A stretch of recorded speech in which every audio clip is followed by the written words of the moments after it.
Nagaanii faraarri waaqayyoodhaa siif haa ta'u. Yesus Kiristoosidhaaf galanni guddaan haa ta'u. Waaqayyo maqaan isaa eebbifamu. Egaa ergaa kana irra dhaabadhee waaqayyoon siif kadhadha. Yesus Kiristoosidhaaf galanni guddaan haa ta'u. Waaqayyo karaa dubbii kanaa in dubbata. Waaqayyo waan dubbachuu barbaadu hundumaa karaa dubbii isaa dubbata. Dubbiin isaa gara namaa yommuu dhufu humna hojjetu of keessaa qaba waan ta'eef jireenya keenya irratti waan hojjetu qaba jechuudha. Kanaaf sagalee isaa ergee fayyisee boolla du'aa isaan oolchee. Waan biraa miti jechuudha. Waaqayyo namaaf kan inni ergu sagalee isaadha jechuudha. Sagaleen kun immoo ni fayyisa, boolla du'aarraa nama oolcha, arfii du'aarraa nama oolcha, ergaa du'aarraa nama oolcha, karoora du'aarraa nama oolcha. Yesus Kiristoosidhaaf galanni guddaan haa ta'u. Diinni keenya yeroodhaa gara yerootti jiraachuu keenya miti kan inni yaadu. Baduu keenya yaada, du'uu keenya yaada, lafa kanarraa dhabamuu keenya yaada. Waaqayyo garuu isa biraa dubbiin isaa yommuu dhufu dubbii isaa ergee fayyisee boolla du'aa isaan oolchee deema. Macaafni qulqulluun akkuma dubbatu dubbiin isaa gaafa dhufu nu fayyisuudhaaf, nu oolchuudhaaf. Yesuusidhaaf galanni guddaan haa ta'u. Sagaleen kun gara kee kan dhufe si oolchuudhaaf, si fayyisuudhaaf, si gargaaruudhaaf, si miliqsuudhaaf. Yesuusidhaaf galanni guddaan haa ta'u. Ameen, ameen, ameen. Xiyya diina keetii jala, karoora diina keetii jala, labsii diina keetii jala si oolchuudhaaf, si fayyisuudhaaf, si miliqsuudhaaf. Yesuusidhaaf galanni guddaan haa ta'u. Ameen, ameen, ameen. Haalelooyaa. Jechi fayyisuu jedhu macaafa qulqulluu keessatti kan barreeffame oolchuu jechuudha. Hiikaan isaa inni sirriin jechuudha. Yesuusidhaaf galanni guddaan haa ta'u. Si oolcha Waaqa. Balaa gar malee si oolcha Waaqa. Karoora diinaa si oolcha Waaqa. Akeeka diina keetii si oolcha Waaqa. Labsii diina keetii si oolcha Waaqa. Inni amanamaadha. Yesuusidhaaf galanni guddaan haa ta'u. Inni si eegu rafuu hin muku. Yesuusidhaaf galanni guddaan haa ta'u. Si oolcha Waaqa. Ilaa ergaa kana kan si erge Waaqayyo si oolchuudhaaf, si fayyisuudhaaf. Yesuusidhaaf galanni guddaan haa ta'u. Ameen, ameen, ameen. Kanaaf akkas jedhee sagalee Waaqayyoodhaa dubbata. Ermiyaas 29:11 irratti.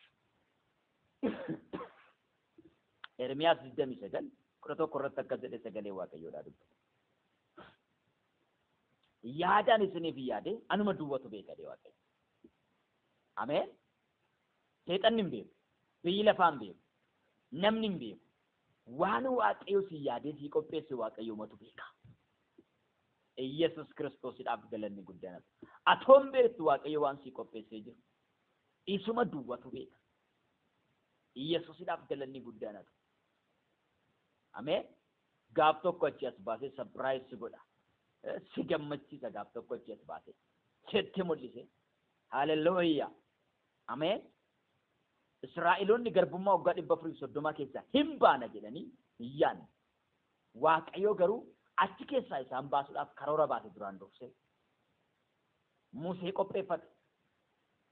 Yesuusidhaaf galanni guddaan haa ta'u. Saba isaa garbummaa keessaa baasuudhaaf. Laa Yesuusidhaaf galanni guddaan haa ta'u. Waan ati keessa jirtu keessaa inni butee si baasu Waaqayyo amanamaadha. Rakkina kee keessaa inni butee si baasu Waaqayyo amanamaadha. Sagalee isaatiif ergaa jira. Si oolchuudhaaf, si baasuudhaaf, si ceesisuudhaaf sagalee isaatiif erge. Yaada ani isiniif yaade anuma duwwatu beekaa jedhe. Innis yaada nagaa. Si malee Yesuusidhaaf galanni guddaan haa ta'u. Yaada nagaa fi yaada wanta gara fuulduraatti eeggattanii isiniif raawwachuuti malee yaada isin balleessitu miti. Yesuusidhaaf galanni guddaan haa ta'u.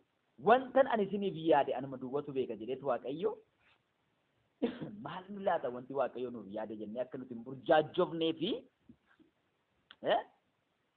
yaada isin balleessuu miti jedhe. Waan isin gara fuulduraatti akka isiniif ta'u barbaaddan, waan isin dheebuudhaan eeggattan, Waaqayyo koo kana naaf godha, sana naaf godha jettanii isa isin eeggattan sana isinii raawwachuudha. Ilaa abdiin keessiif raawwatama. Maqaa caalu maqaa Yesuus Kiristoosiin sittan dubbadha. Abdiin keessuun hin raawwatamu.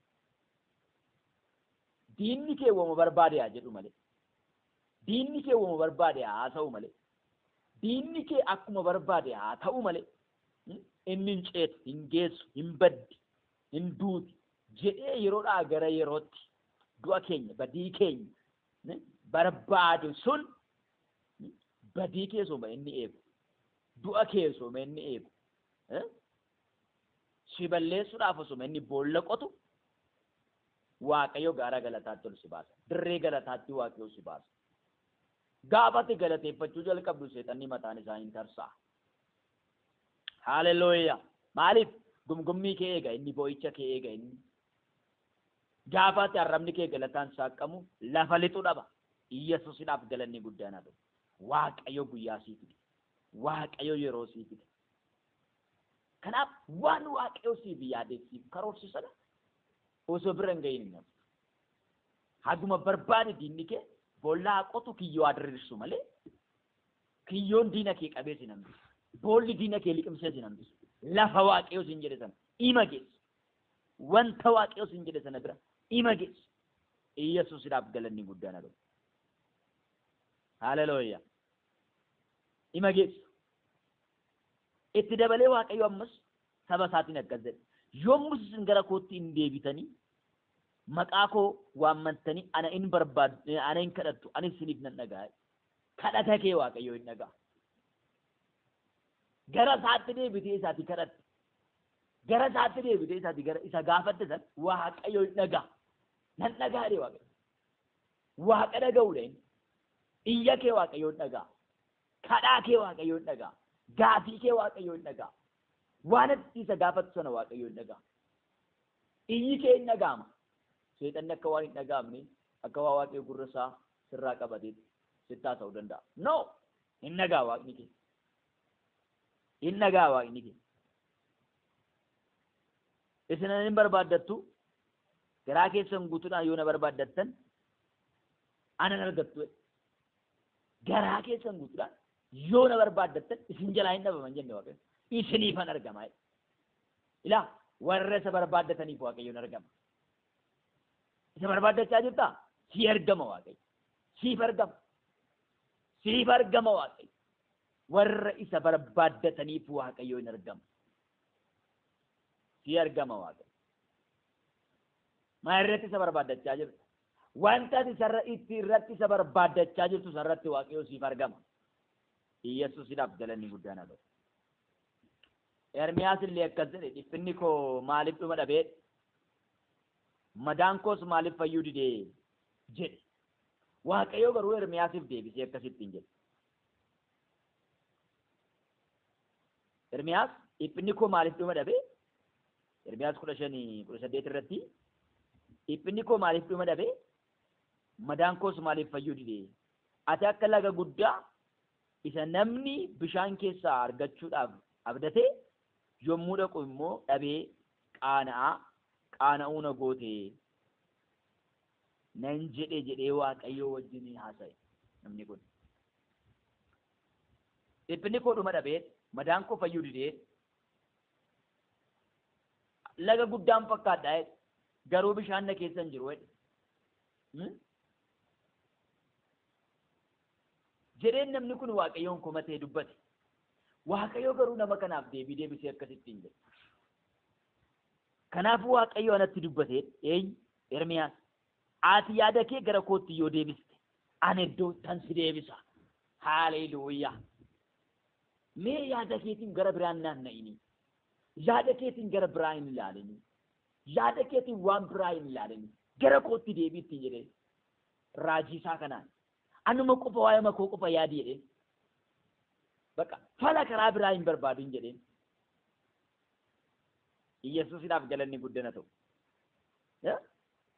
kanaaf Waaqayyo natti dubbate ati yaada kee gara kootti yoo deebiste ani iddoottan si deebisa naan jedhe iddootti deebi'uu barbaadda taanaan yaada kee gara Waaqayyootti deebisa Waaqayyo kee iddootti akka si deebisu yoo barbaadde yaada kee guutumaan guututti gara Waaqayyootti deebisa Ermiyaasin akkasittiin jedhe Waaqayyo yaada kee gara kootti deebise ani immoo iddoottan si deebisa kana itti dabalee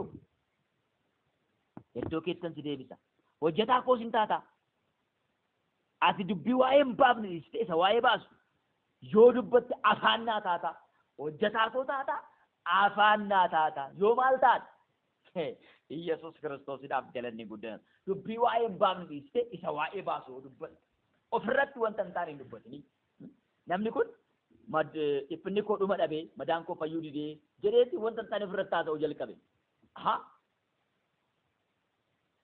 madaan koo fayyuu dhabee jettee ofirratti raajiin taane ofirratti hin raajini dubbiin taane ofirratti hin dubbatini muwaartiin taane ofirratti hin muwaarratini namni tokko ana naaf hin darbitu ani kana ta'uu hin danda'u ani kiyya dhumateera ani maaloo ta'eera kun ergaa seexanni namaaf dabarsuudha ergaa waaqayyoo biraatii miti muwaartiidha kun ofirratti moruudha kun ofirratti ergaa hin taane dubbachuudha kana hin dubbatin dubbii waa'ee hin baafne kana hin dubbatin jedhee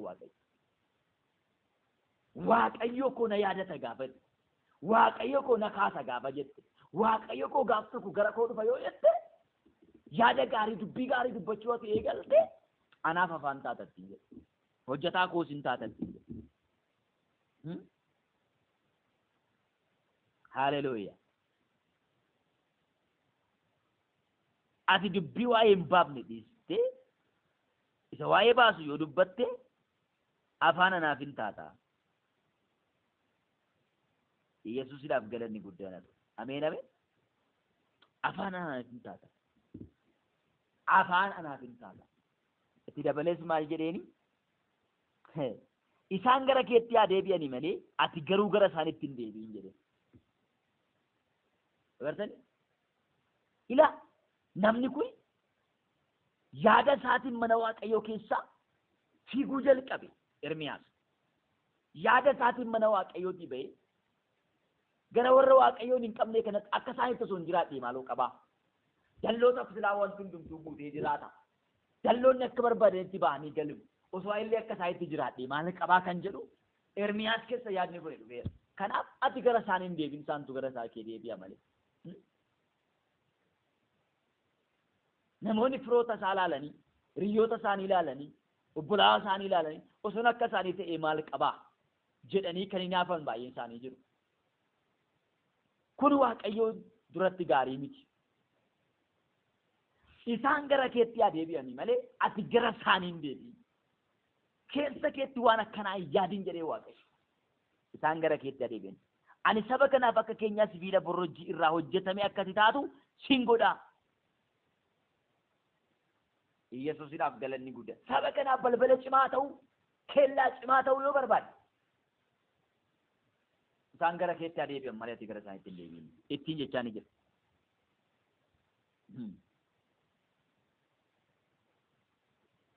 isaan sirratti ka'anii yoo si lolan iyyuu ani si gargaaruudhaaf si oolchuudhaafis si wajjin waan hin jiruuf si mo'uu hin danda'aniif si loluu danda'u garuu maal hin danda'an si mo'uu hin danda'aniif laa diinni kee dirree irratti si loluu qaba malee dirree irratti si mo'atu hin qabu dirree mo'ichaa kan qabu si loluu garuu hin danda'a si mo'achuu hin danda'u waan si mo'achuu hin dandeenye harka kee hin kennin rakkina si mo'achuu hin dandeenye harka kee hin kennin dhiphina si mo'achuu hin dandeenye harka kee hin kennin wanta si mo'achuu hin dandeenyeef harka kee hin kennin ati mucaa gooftaa waan taateef humtuu si mo'atu kana beek ati mucaa Iyesuus waan taateef abbaan kee jagna waan ta'eef goota goototaa mootii moototaa hangafa nagaa waan ta'eef ati kan isaa waan taateef si lolu malee si mo'achuu hin danda'an Iyesuusitti lola baneera seexan loleessira ittiin lolee jiraa ga danda'u isa mo'achuu hin dandeenye tarkaanfiin xumuraa inni irratti fudhate foon isaa ajjeeseera muka irratti rarraasee ajjeeseera garuu inni du'a moo'ee guyyaa sadaffaatti ka'ee ol ba'ee mirga abbaa taa'e guyyaa 40 lafa kana irratti deddeebi'ee du'a isaa booddee akka isa argan taasisu ajjeemneerra warri jedhan hundumtuu isa arganii mataa isaanii qabatanii mataa isaanii raasaa turan ilaa Simoo adheera gaafa jedhee si biraa deemu ati caaltee argamta ati kaatee argamta Humni du'aa ka'uu si faana jira hin sodaatin. Humni du'aa ka'uu si keessa jira hin sodaatin. Ani si gargaaruudhaaf, si oolchuudhaaf, si wajjin waan hin jiruuf si mo'uu hin danda'an ittiin jedhu. Si lolanii sirratti yoo ka'an iyyuu si mo'achuu hin danda'an. Maaliif? Ani sin gargaara, sin oolcha. Yesuusidhaaf galanni guddaanaaf. Yoo lolamte iyyuu mo'amtu. Rakkinni keessa hin mo'atu, dhukkubni keessa hin mo'atu, yaaddoon keessa hin mo'atu. Wanti sirratti ta'aa jiru kabuus hin mo'atu. Inni amma sirratti ta'aa jiru inni kana booddee ta'ullee hin mo'atu. Abbaan kee amanamaadha. Abboonni keenya yommuu mammaa kan akkas jedhanii mammaaku. Hoolaan abbaa gaarii qabu eegee ala bulchaadha. Sababbiin isaa homtuun tuqugaa abbaa isaa tamaammane waan ta'eef. Yesuusidhaaf galanni guddaanaaf. Abbaan kee amanamaadha. Abbaan kee amanamaadha. Dabarsee diina keetiif sillaatu. Ani harka warra hamootaa keessa sin baasa, qabaa warra gara jabeeyyii keessas sin fura jedhee kana Waaqayyo dubbateera. Haleluuyaa. Harka hamootaa maal godha? Keessaa sin baasa. Qabaa warra gara jabeeyyii keessas sin fura. Yesuusidhaaf galanni guddaan. Abbaan kee amanamaadha hin sodaatin. Gaachanni kee cimaadha hin sodaatin. Inni karoorse sun sirratti hin ta'u. Inni diinni akeeke sun sirratti hin ta'u. Inni sheexanni yaade sun sirratti hin ta'u hin jedhe. Abbaan kee karaatti hambiseera. Gooftaan kee karaatti hambiseera. Leenci Yihudaa Yesuus karaatti hambiseera. Karoora diina keetii karaatti hambiseera. Akeeka diina keetii karaatti hambiseera. Lassii diina keetii karaatti hambiseera. Hin taane yaadni diina keetii. Ammas hin ta'u yaadni diina keetii. Kana booddees hin ta'u. Nan jedha maqaa caalu maqaa Yesuus Kiristoos bara keerra, jireenya keerra, mul'ata keerra, kakuu keerra, abjuu keerra, waldaa keerra, maatii keerra, maqaa keerra, ergaan diinaa, karoorri diinaa, abaarsi, dukkanni, sheexanni kan rukutame haa ta'u. Dhiigeera maqaa Yesuusin. Rifeensa mataa kee jalqabee qeensa miila keetti ibidda Waaqayyoo ajajeera. Dhagna kee keessa biqilaan abbaan koo hin dhaabin kaamu amma sa'aatii kanaa jalqabee diilee haa ta'u. Sa'aatii kanaa jalqabee habuuqqa'u maqaa Yesuus Kiristoositiin. Habuuqqa'u maqaa Yesuusitiin. Merziin diinaa, ergaan diinaa jireenya keef kan hin taane inni Waaqayyoon dhaabin biqilaan kamu sa'aatii kanaa jalqabee si keessaa kan buqqa'ee haa ta'u. Gufuun dura kee jiru. Eebba keerraa kan si ittisu, kakuu keerraa kan si ittisu, mul'ata keerraa kan si ittisu, abjuu keerraa kan si ittisu, maqaa Yesuus Kiristoosiin kan waraaname haa ta'u. Daangesseera sirraa maqaa Yesuusiin. Daangesseera sirraa maqaa Yesuusiin. Sin argatini maqaa Yesuusiin. Sin argatini maqaa Yesuusiin. Dubbii isaa ergee fayyisee boolla du'aa isaan oolche akkuma jedhu. Sagaleen kun si oolchuudhaaf dhufe. Sagaleen kun si fayyisuudhaaf dhufe. Sagaleen kun si gargaaruudhaaf dhufe. Sagaleen kun sagalee Waaqayyooti. Ergaan kun ergaa Waaqayyooti. Dubbiin kun dubbii Waaqayyooti. Yesuus Kiristoosiidhaaf galanni guddaanaadha. Humna sagalee kanaan si qabeera. Sagaleen kun jireenya kee irratti haa ta'u. Dubbiin kun jireenya kee irratti haa ta'u. Kadhannaan kun siif haa raawwatamu. Gufuun dura keetii haa buqqa'u. Barri kun baratti yaadatamtu siif haa ta'u. Baratti lafatti kuftee kaatu siif haa ta'u. Baratti jabaattu siif haa ta'u. Baratti humna godhattu siif haa ta'u. Baratti fiigdu siif haa ta'u. Baratti ceetu siif haa ta'u. Baratti milkooftu siif haa ta'u. Baratti eebbifamtu siif haa ta'u. Si eebbiseera maqaa Yesuusiin eebbifamu. Milkaa'ii maqaa Yesuusiin. Gooftaan si haa eebbisu. Eebbifamii. Ayyaanni Waaqaa siif haa baay'atu. Sagalee kana namoota biraadhaaf illee yoo ergite itti eebbifamu. Akkuma keetti ameen jedhanii yoo fudhatan isaaniifis ni ta'a. Namni sagaleen kun si dhaqqabu ameen jettee sagalee kana yoo fudhatte sagaleen kun jireenya kee irratti ni hojjeta. Sagaleen kun siif ta'a. Sagaleen kun sagalee Waaqayyooti. Sagaleen kun hin daangeffamu. Abrahaamiif ergaan ergi Waaqayyo erge har'a nuti kinoo kitaaba ta'ee dubbisnee itti fayyadamaa jirra. Museedhaaf kan dubbate, Abrahaamitti kan dubbate, abboota keenya darbanitti Waaqayyo kan dubbate hundasaa nu barreeffamee nu ergamee ergaan isaanii ergaa keenya ta'eera. Har'as akkuma kana ergaan nama tokkoof darbu ergaa nama hundumaati. Yesuusiidhaaf galanni guddaan haa ta'u. Macaafa qulqulluun akkasii. Ergaan nama dhuunfaadhaa hin jiru. Yesuus Kiristoosiidhaaf galanni guddaan haa ta'u. Ergaan nama dhuunfaa hin jiru. Museedhaaf kan dubbatame Musee qofaaf miti. Waaqayyo Museetti gaafa dubbatu Musee booddee namoota baay'ee argee dubbate. Yesuusiidhaaf galanni guddaan haa ta'u. Ergaa kana Waaqayyo gara keetti yommuu ergu si qofa ilaalee hin ergine Waaqa. Si booddee waan arge qaba jechuudha waan. Yesuus Kiristoosiidhaaf galanni guddaan haa ta'u. Abrahaamitti yoo dubbatu Abrahaam booddee namoota baay'ee arge Waaqayyo. Saba Israa'elitti yommuu dubbatu saba Israa'el booddee saba baay'ee arge Waaqayyo. Yesuus Kiristoosiidhaaf galanni guddaan haa ta'u.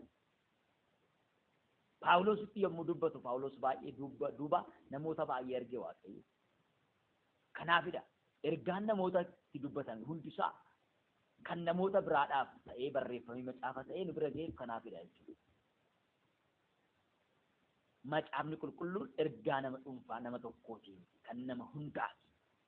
Har'as akkuma kana jechuudha. Ergaan Waaqayyoon dhalootaaf dabarsu akkuma kanaadha jechuudha. An obboleessa kee Gammachuu Urgeedha. Sagaleen kun sheer ta'ee kan si dhaqqabu. Lakkoofsi bilbila kootii Duwwaa 91299 1049 yoo na argachuu dandeessa. Ergaan kun kan si dhaqqabe hundumti keessan sheer waliif godhaa. Eebbifame. Ergaa kana nama buloota keedhaaf, goddanyoota keedhaaf, hiriyoota keedhaaf, namoota beektuuf, namoota hin beekneefis yoo ergite namoonni ameen jedhanii fudhatan ergaan kun jireenya isaa irratti ni hojjeta. Sagalee isaa ergee fayyisee boolla du'aa isaan oolcha. Akkuma jedhu sagaleen kun isaan fayyisaa isaan oolcha. Siinis maqaa Yesuus Kiristoosiin si haa fayyisuu, si haa oolchuu, siif haa ta'uu jireenya kee irratti sagaleen kun biqiluu haa jalqabu. Ija godhachuu haa jalqabu. Mul'achuu haa jalqabu. Dagaaguu haa jalqabu. Humna dhiiga hoolichaan ameen. Gooftaan si haa eebbisu. Eebbifamii. Shalom.